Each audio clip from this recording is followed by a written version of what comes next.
হাই বন্ধুসকল, এই বতাহৰ হুৰহুৰণিৰ মাজতে আজি চ'ত মাহৰ আৰম্ভণি আৰু চ'ত মাহৰ আৰম্ভণিতে আমাৰ বৰদৈচিলাজনী মাকৰ ঘৰলৈ যাবলৈ ওলালে।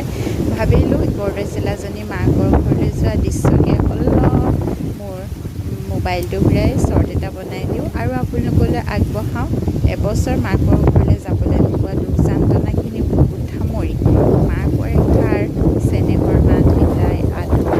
ভাই ককাইৰ লগত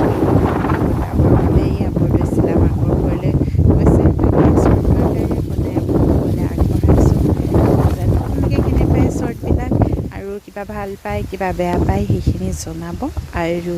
পাৰিলে মোৰ চেনেলটো ছাবস্ক্ৰাইব কৰি দিব,